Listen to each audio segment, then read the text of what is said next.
Hindi, sasabihin ko lang. Kasi nagsasalita siya. Pagsalitain niyo rin naman ako. Tapos ganito yun, about dun sa ex niya, about sa ano niya ngayon, totoo yun, sinabihan ko yun na ano. Kami pa rin yan. Sinabihan ko yun.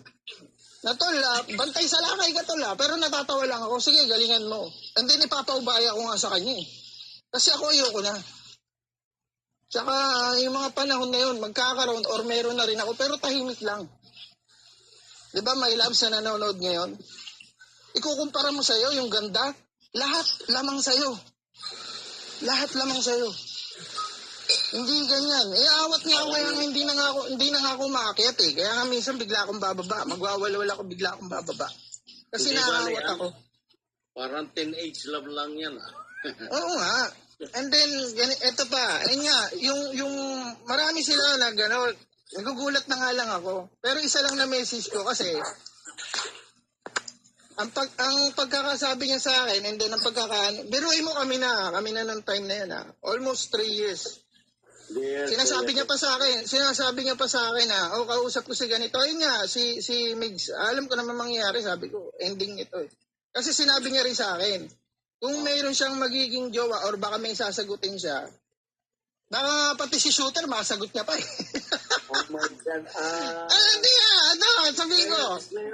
Hindi, ito banggit niya, 3 pangalan. Buti nga hindi na siya makikisali pa siya kay PH eh. Kasi manliligaw niya rin si PH, baka masagot niya rin daw kung sakasakaling mawawala kami. Tsaka si Megs, binanggitan niya ako ng 3 pangalan. Sabi ko, okay. Okay, sige, sabi ko. Tinitingnan ko kung saan siya protektado. Ang inaano ko. Isa pa, ano yung matinding galit mo kay Pau? Malaking pagsiselos, hindi kay Sir David, sa akin. Dahil aanin ko na rito, sinasabi niya na binasted ko si Pau. Sinasabi niya na gano'n. Hindi, alam naman ni Pau yan eh. Alam ni Pau yan, na sila pa lang ni Bungo, si Pau medyo naporma. Alam mo Pau yan. So, gigil na gigil sa kay Pau. Sa totoo lang, mula noon hanggang ngayon. Yung panahon na nagkita kayo, Sir David, mas natakot siya na baka magkita kami. Yung totoo. Kung bakit siya matindi yung galit niya. Hindi, yung totoo. Ewan ko ba dyan? Kaya nga ako lumayo na. Sabi ko, ako magjojowa, wala sa Sokmed. Ewan ko, sa totoo lang. So, siya nagbanggit sa akin about yung panty-panty. Sabi ko, wala ka na palang pang ganyan eh. Although biro yun, pero hindi ko kailangan sa totoo lang. Hindi ko kailangan. Ako na nakikiusap sa'yo. Hindi ako na, sinagot ko lang yung kanya mga sinasabi kahit nga magkaharapan kami. Bayaan mo na. Kaya nga sabi ko, sasagutin kita. Medyo naano lang ako sa kanya kasi naano ako doon sa mga nakapaligid sa akin. Putang ina, binakbakan lang ako ng gano'n eh. Tapos yung isa nga na nasigawan ko, lalaki. Mapakitang gilas ka dyan. Kung ginagano ko man siya,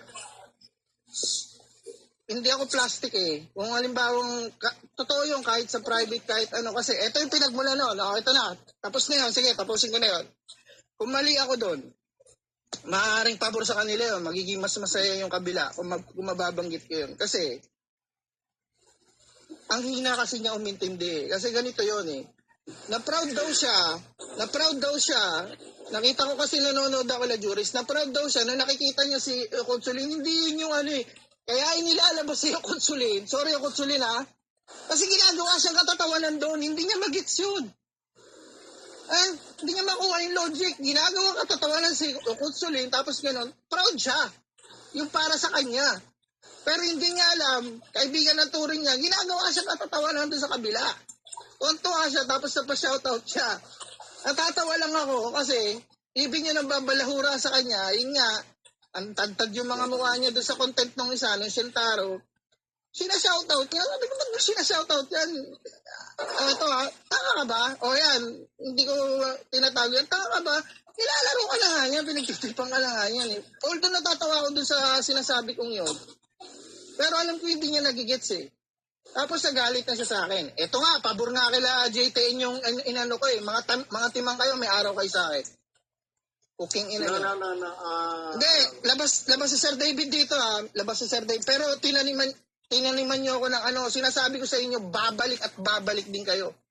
Ang kapal ng mga mukha nitong mga to, ano na itulong mo sa akin? Unang-una, hindi talaga kayo makakapagpiyansa. Ikaw, nagtanong ka sa akin, nagtanong din si Sir David kung ano yung mangyayari. Ito yung mangyayari. Inilabas nga namin kayo eh. Pabayaan mo muna ako, Sir David, ilabas ko yung sa loobin ko. Isa na yun, kasi tinatanong nila ako, ano ba yung mga naitulong ko sa kanila?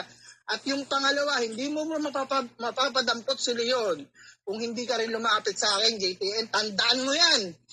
Wala kang alam dun sa ano eh, dun sa warrant eh, na pinapapunta ko sa'yo. Sabi ko nga, pumunta ka sa Krame, or pag wala doon, pumunta ka sa e-warrant or dumirekta ka doon sa Santa Rosa, ganito yung gawin. Hindi mo nga makikilala yung mga taong yun. Kung hindi ka rin lumapit, sabi ko nga sa'yo, balang araw lalapit ka rin. At yayabangan mo pa ako na meron na kayong nagagawa ngayon na hindi ko kayang gawin. Ano yung pare pagyabang mo yan? Eto na, sasabihin ko sa'yo, nandiyan si Mr. Jeff. Nandiyan pa ba si Mr. Jeff o wala na? Nandiyan dyan, Buha tahimik na. lang. Okay, ganito mangyayari sa kaso nyo. Ganito mangyayari sa kaso nyo. Sinabi ko na kay Sir David yan, 50-50 yan. Hindi pa sure ball, hindi 100%. Hindi porket, eto kasi nangyari na rin sa amin yan eh. Iba na kasi ang sitwasyon nyo ng cyber libel eh. Si Banang, si Merly, ginawa na yan. Niyabangan nga ako ni Merly. Kasi inassist si Merly ng cybercrime, TNP. Okay? Nag-file kami. Kinukutsa niya ako. Kasi habang kausap niya ako, may pinoseso kami na hindi natuloy. Tapos kausap niya sila Acid Siraki. Iba yung kalikwento niya. Okay? So ngayon, ginawa ko yung way ko.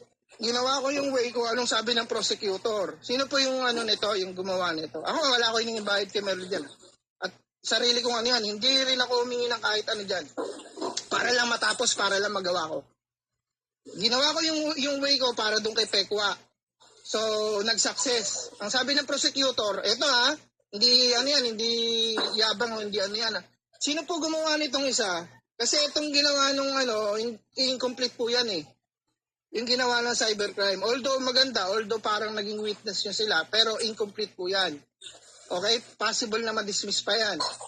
Pero yung ginawa po nung isa, complete po yun. Dapat ganito po yung ginawa nyo. Okay? So, medyo sablay. Yung gawa nung hindi ko mo gawa ng cybercrime or magyayabang ka. Ano ka ba? Balang araw, kala mo pag umangat yan, hingi ka rin ng tulong. Saan ka tatapos dyan? Paano mo patutunayan yan? Ano yung access na mangyayari? Ano yung gagamitin mo dyan? Resbacker, Dadaan ka, once again. Resbacker, huwag na lang natin ito. Kasi it will have a conflict. And I don't want hindi nga kasi, Sir David, hindi niya kasi alam eh. Kada lalapit siya sa'yo, it's not irrelevant kasi yung... tahimik